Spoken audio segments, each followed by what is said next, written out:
இயேசுநாதா வாரும் இயேசுநாதா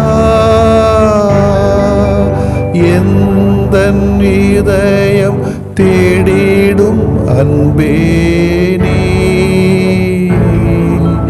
வாரும் இயேசுநாதா வாரும் இறைவனே வாரும் இறைவனே எந்தன் இதயம் தேடிடும் அன்பே நீ வாரும் இறைவனே வாரும் இறையாவியே வாரும் இறையாவியே எந்தன் இதயம் தேடிடும் அன்பே நீ வாரும் இறையாவியே.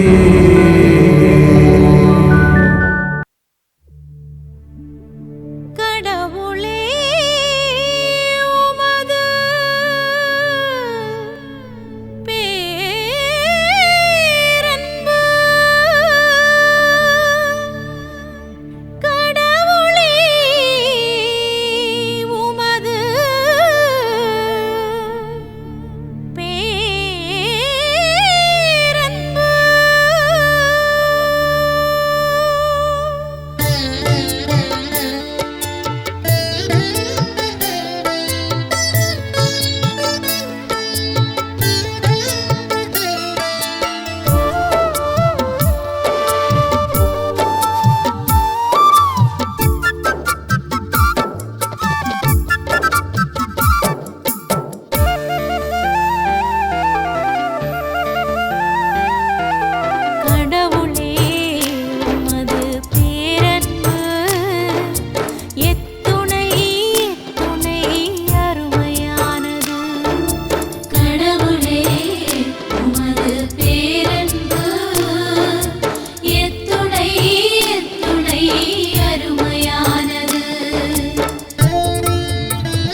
யோவான் நற்செய்தி அலகு 8 இறை சொற்றொடர்கள் 21 முதல் 30 வரை.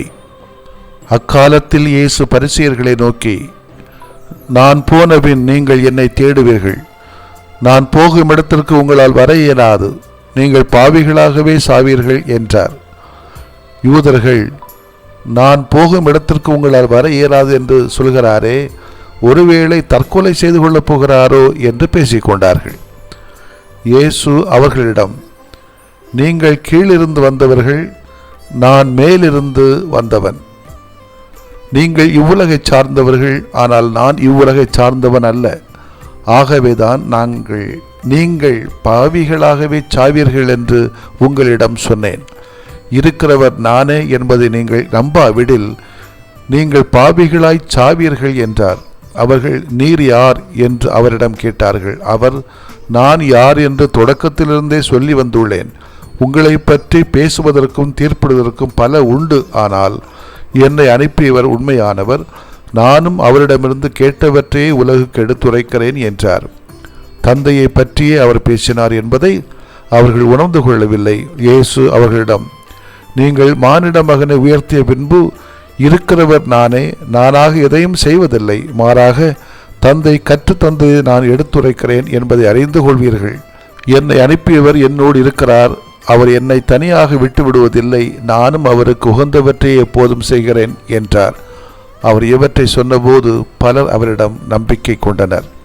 ஆண்டவரின் அருள்வாக்கு. இறைவா உமக்கு நன்றி. கிறிஸ்து இயேசுவிலே பிரியமுள்ள சகோதர சகோதரிகளே, பாஸ்கா காலத்தினுடைய முடிவில் வருகிறோம். பரிசுத்த வாரத்தின் தொடக்கத்திலே வருகிறோம். இன்னும் சில நாட்களுக்குள் நாம் நம்புகிற உயிர்த்த ஆண்டவர் நமது மத்தியிலே வருகிறார். அதற்கு முன் கொஞ்சம் தயார் பண்ணி விடுவோம். அதாவது, நான் யார் என்ற ஒரு சுத்திகரிப்பை நாம் செய்து பார்ப்போம். அந்த ஒரு வாய்ப்பு நமக்கு தரப்படுகிறது. நான் போன பின்பு நீங்கள் என்னை தேடுவீர்கள். நான் போகும் இடத்திற்கு உங்களால் வர முடியாதியா என்னும் ஆண்டவர் இயேசுனுடைய அந்த சொற்களை தியானித்து பார்த்தால் நலமாக இருக்கும். தேடுங்கள் கண்டடைவீர்கள், தட்டுங்கள் திறக்கப்படும் என்றெல்லாம் சொன்ன அந்த இயேசுதான், நான் போன பின்பு என்னை தேடிவீர்கள், ஆனால் உங்களால் கண்டடைய முடியாது, கண்டுபிடிக்கவே முடியாது என்றும் கூறுகிறார். இந்த வார்த்தைகள் ஏசாயா இறைவாக்கினுடைய எச்சரிக்கை அறைகூவலை நமக்கு நினைவுபடுத்துவது போல இருக்குது. ஆண்டவரை காண்பதற்கு வாய்ப்புள்ள போதே அவரை தேடுங்கள், அவர் அண்மையில் இருக்கும் போதே அவரை நோக்கி மன்றாடுங்கள். ஏசாயா 55:6 சொல்வதே போல, இறைவன் நம்மை விட்டு பிரிந்த பிறகு, இறையருள் அவரது பேரிறக்க நம்மை விட்டு விலகிய பிறகு அவரை தேடி என்ன பயன்? எனவே வாய்ப்புள்ள சமயத்திலேயே அவரை தேடுவது தகும். இந்த தவக்காலம் அவரை தேடுவதற்கான நல்லதொரு காலமாக அமைந்து விடட்டும். இந்த கடைசி நாட்கள் பல ஜபங்கள், பல தவங்கள், பல சிலுவை பாதைகள், பல திருப்பயணங்கள், எங்கெல்லாம் செல்கிறோம். நமக்குள்ளே நாம் திருப்பயணம் செய்து பார்ப்போம். நமக்குள்ளே திருப்பயணம் வரட்டும். திருப்பயணத்தை விட ஒரு திருப்பயணம் நமக்கு வரட்டும். 14 ஸ்தலங்களையெல்லாம் திருப்பயணமாக சென்று ஒவ்வொரு கோயிலுக்குள்ளாக சென்று சிலுவை பாதை செய்துவிட்டு வருகிறோம், பாராட்டுகிறோம். ஆனால் அப்படிப்பட்ட சிலுவைகளை சுமந்து இருக்கக்கூடிய மக்களை சந்திப்பதற்கு கூட நம்ம தயாரா என்று நமக்கு தெரியல. அதில் 14 ஏழைகளையாவது ஊரில் சந்திக்க முடியுமா? அடி வச்சு பிரிஞ்சு இருக்காங்களே, இதில் ஒரு 14 பேரை தெரிந்து கொண்டு அவங்கள சந்திக்க முடியுமா? பல்வேறு தரப்பிலே கஷ்டப்பட்டு வேதனைப்பட்டு முகவரியை தொலைத்துவிட்ட மக்களை 14 பேரை சந்திக்க முடியுமா? இது ஏதோ இயேசு சொத்ததை ரொம்ப கொண்டாட்டம் பண்ணுறது போல எனக்கு தோணுது. திருப்பி அவரை சாகடிக்கணும் போல நம்ம கொண்டாட்டங்கள் போவது போல இருக்கிறது. கொஞ்சம் மாற்றி அமைத்தால் நல்லது, மாற்றி சிந்தித்தால் நல்லது. நம்ம யார்? இயேசு யார்? யாருக்காக அவர் கொலை செய்யப்பட்டார்? அவரை தேடுவதற்கான நல்லதொரு காலம் அல்லவா இது? அன்பு செயல்கள் மூலமாக செய்கிறோம், அதில் மாற்று கருத்து இல்லை. சந்தோஷம், பாராட்டுகிறோம். இயேசுவின் காலம் தொட்டு இன்று முதல் யார் இந்த இயேசு என்ற கேள்வியை பலராலும் பல விதங்களிலே எழுப்பப்பட்டு வருகிறது. இந்த கேள்வி அதன் பதிலும் மனிதர்களையும் மனித வரலாற்றையும் மாற்றியும் உள்ளது. நீங்கள் நான் யாரென சொல்கிறீர்கள், மத்தேயு 16:15 சொல்கிறதே என்ற கேள்வியும் அதன் பதிலும் சீமோனை பேதுருவாக மாற்றியது, திருச்சபையின் அடித்தளமாக மாற்றியது. விண்ணின் ஆற்றல் அதிகாரம் மண்ணுக்கு வழங்கப்பட்டது இந்த வார்த்தையினாலே, இந்த கேள்வியினாலே. இந்த கேள்வியை எழுப்பி அதற்கு சரியான பதில் காணும் இன்றைய மனிதர்களும் இத்தகைய பெரு மாற்றத்தை தன்னிலும் தான் வாழுகிற சமூகத்திலும் சமுதாயத்திலும் அரசியலிலும் ஏற்படுத்துகிறார்கள் என்பது உண்மை. இயேசு தான் யார் என்பதை தான் வாழ்ந்த சமகாலத்து மக்களுக்கு தன் போதனையாலும் அரும் செயல்களாலும் பலமுறை மறைமுகமாகவும் சில சமயங்களில் நேரடியாகவும் சொல்லி வந்துள்ளார். கேட்டவர்கள் வாழ்வு பெற்றார்கள், நம்பியவர்கள் வாழ்வு கிடைக்க பெற்றது, கேளாதோர் வாழுகின்ற வாய்ப்பை இழந்தார்கள். இன்றைக்கு நம்ம தவக்காலத்தில் பரிசுத்த வார்த்தை தொடக்கத்தில் நெருங்கி வந்துட்டு இருக்கிறோம். கேட்டு பார்ப்போமே, இயேசு யார்? அந்த இயேசு எனக்கு யார்? நான் யார்? இயேசுவுக்கு நான் யார் என்ற கேள்விகளை நாம் கேட்டு பார்த்தால் இந்த நாட்கள் நமக்கு பயனுள்ள நாட்களாக அமைந்துவிடும் என்று நான் நினைக்கிறேன். இயேசுவின் கடைசி நாட்களிலும் இந்த கேள்வி எழுகிறது. இயேசுவும் வழக்கம் போல பதில் கொடுக்கிறார். நான் வந்த இடமும் தெரியாது, போகிற இடமும் தெரியாது, நான் மேலிருந்து வந்தவன் இருக்கிறவனானே, என்னை அனுப்பிய தந்தை என்னோடு இருக்கிறார் என்ற விவரங்கள் எல்லாம் இந்த கேள்விக்கு போதுமான பதில். ஆயினும் அப்பரிசேயர்கள் அதற்கு செவிசாய்க்கவில்லையே. எனவே அவர்களில் எந்த மாற்றமும் இல்லை. கேள்வி கேட்போம், பதிலை சொல்லுவோம், மாற்றத்தை ஏற்படுத்துவோம், அதற்காக தவக்காலத்தை பயன்படுத்திக் கொள்வோம், கேள்விக்கு பதில் காண்போம். ஆமேன். மன்றாடுவோமாக. அன்பே உருவான ஆண்டவரை உம்மை போற்றுகிறோம். வாய்ப்புள்ள போதே தூற்றிக்குள் என்பது போல வாய்ப்புள்ள போதே உம்மை தேட வேண்டும் என்று நேர்ந்தருகிற அழைப்புக்காக நாங்கள் உமக்கு நன்றி செலுத்துகிறோம். ஆண்டவரே, பல முறை நாங்கள் நல்ல வாய்ப்புகளை பயன்படுத்தாமல் இழந்திருக்கிறோம், இருந்திருக்கிறோம். எங்களை மன்னியும். உம்மை இன்று தொடர்ந்து தேடி நாங்கள் வாழவும் பிறரை வாழ வைக்கவும் எங்களுக்கு அருள்தாரும். ஆண்டவரே, ஆமேன்.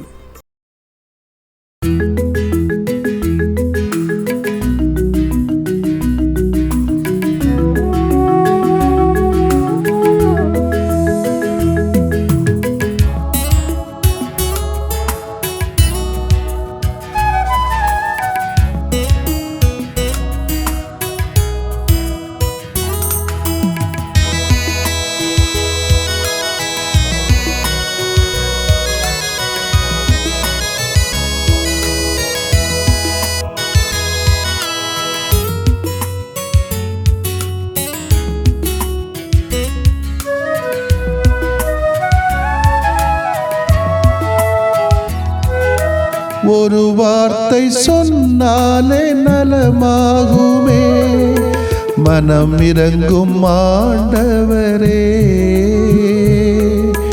உமது அருள் வரம் வேண்டினோ, உம் புகழ் நிதம் பாடவே, உமது அருள் வரம் வேண்டினோ, உம் புகழ் நிதம் பாடவே. ஒரு வார்த்தை சொன்னாலே நலமாகுமே, மனம் இறங்கும் ஆண்டவரே, உமது அருள் வரம் வேண்டினோ, உம் புகழ் நிதம் பாடவே, உமது அருள் வரம் வேண்டினோ, உம் புகழ் நிதம் பாடவே.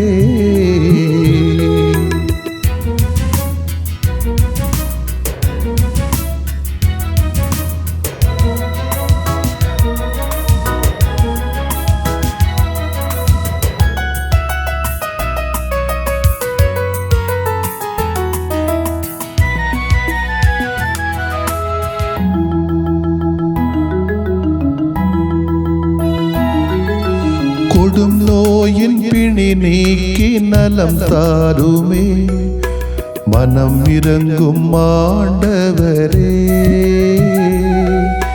கடன் தொல்லை சுமை நீக்கி உடன் வாருமே, மனம் இறங்கும் ஆண்டவரே, கொடும் நோயின் பிணி நீக்கி நலம் தாருமே, மனம் இறங்கும் ஆண்டவரே, கடன் தொல்லை சுமை நீக்கி உடன் வாருமே, மனம் இறங்கும் ஆண்டவரே. உறவிழந்து போனாலும் மனம் சோர்ந்து போனாலும், உறவிழந்து போனாலும் மனம் சோர்ந்து போனாலும், உடனிருந்து பலம் தாருமே. மனம் இறங்கும் மனம் இறங்கும் மனம் இறங்கும் ஆண்டவரே. ஒரு வார்த்தை சொன்னாலே நலமாகுமே. மனம் இறங்கும் ஆண்டவரே. உமது அருள்வரம் வேண்டினோ, உம் புகழ் நிதம் பாடவே. உமது அருள்வரம் வேண்டினோ, உம் புகழ் நிதம் பாடவே.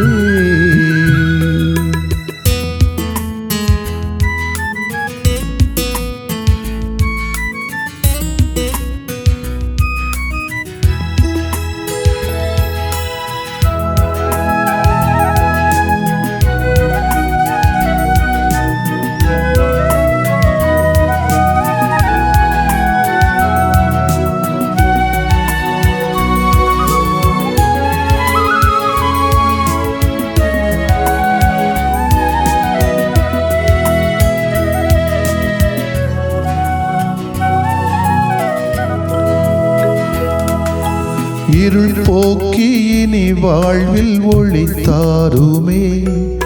மனம் இறங்கும் ஆண்டவரே. கண்ணீரின் நேரத்தில் தாயாகவே மனம் இறங்கும் ஆண்டவரே. இருள் போக்கி இனி வாழ்வில் ஒளி தாருமே. மனம் இறங்கும் ஆண்டவரே. கண்ணீரின் நேரத்தில் தாயாகவே மனம் இறங்கும் ஆண்டவரே. உயிரில்லா வாழ்வினிலே உயிர் தந்த தெய்வம் நீ. உயிரில்லா வாழ்வினிலே உயிர் தந்த தெய்வம் நீ. துயர் போக்கி துணையாக வா. மனம் இறங்கும் மனம் இறங்கும் மனம் இறங்கும் ஆண்டவரே. ஒரு வார்த்தை சொன்னாலே நலமாகுமே. மனம் இறங்கும் ஆண்டவரே. உமது அருள்வரம் வேண்டினோ, உம் புகழ் நிதம் பாடவே.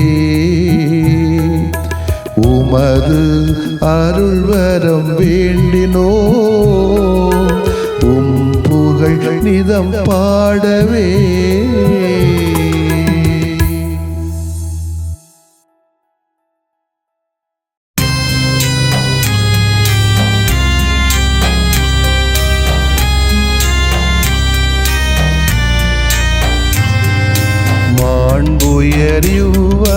அருளடையாளத்தை தாழ்ந்து பணிந்து ஆராதிப்போம். பழைய நியம முறைகள் அனைத்தும் இனி மறைந்து முடிவு பெறுக. புதிய நியம முறைகள் வருக. புலன்களாலே மனிதன் இதனை அறிய இயலா. குறைகள் நீக்க நம்பிக்கையின் உதவி பெறுக.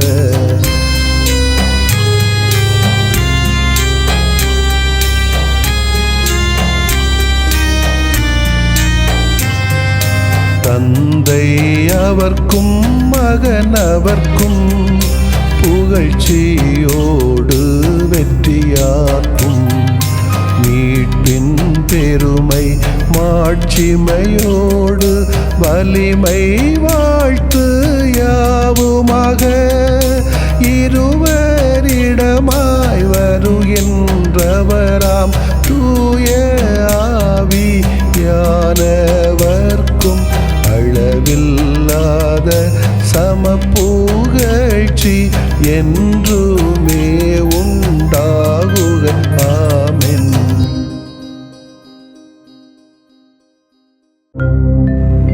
வானின்று அவர்களுக்கு அப்பமளித்தீரே, இனிமையெல்லாம் தன்னகத்தில் கொண்ட அப்பம் இதுவே. மன்றாடுவோமாக. இறைவா, இந்த வியப்புக்குரிய அருள்விளையாளத்திலே உம்முடைய பாடுகளின் நினைவை எங்களுக்கு விட்டு சென்றீ. உம் திருவுடல் திருநத்தமாகியவற்றின் தூய மறைபொருளை வணங்கும் நாங்கள் உமது மீட்பின் பயனை இடைவிடாமல் துய்த்து உணர்ந்து மகிழ அருள்வீராக. தந்தையாகிய இறைவனோடும் தூய ஆவியாரின் ஒன்றிப்பில் இறைவனா என்றென்றும் வாழ்ந்து ஆட்சி செய்கின்ற உம்மை மன்றாடுகிறோம்.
நற்கருணை நாதரிலே நம்பிக்கை கொண்டீர், நன்மைகளின் நாயகனே அந்தோணியாரே.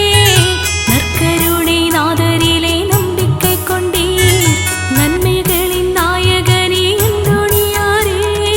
பாச பகிர்வினையே பண்பாய் கொண்டவரே, பாச பகிர்வினையே பண்பாய் கொண்டவரே. எம் இறை ஒளி வாய்மை இலக்கணம் நீர், இணைகின்றோம் உம்வழியில் நடத்துமையா. இறை ஒளி வாய்மை இலக்கணம் நீர், இணைகின்றோம் உம்வழியில் நடத்துமையா. கொஞ்சம் தமிழில் நாங்க பாடுகின்றோம், கொஞ்சம் எங்க கண்ணீரை பாருமையா. கொஞ்சம் தமிழில் நாங்க பாடுகின்றோம், கொஞ்சம் எங்க கண்ணீரை பாருமையா. கொல்லும் நஞ்சை சுவைத்தவரே, கொஞ்சம் பேசி மகிழ்ந்தவரே. கொல்லும் நஞ்சை சுவைத்தவரே, கொஞ்சம் பேசி மகிழ்ந்தவரே. கொண்டாடி கரம் கோர்த்தோம் அந்தோணியாரே, கொஞ்சம் தமிழில் நாங்க பாடுகின்றோம், கொஞ்சம் எங்க கண்ணீரை பாருமையா. கொஞ்சம் தமிழில் நாங்க பாடுகின்றோம், கொஞ்சம் எங்க கண்ணீரை பாருமையா. கொஞ்சம் தமிழில் நாங்க பாடுகின்றோம், கொஞ்சம் எங்க கண்ணீரை பாருமையா. புகழுக்குரிய தூய இறை நன்மைக்கு எல்லா காலமும் தொழுகையும் புகழும் போற்றியும் ஆட்சிமையும் உண்டாக கடவது. போற்றியும் ஆட்சிமையும் உண்டாக கடவது. தந்தை, மகன், தூய ஆவியாரின் பெயராலே ஆமென்.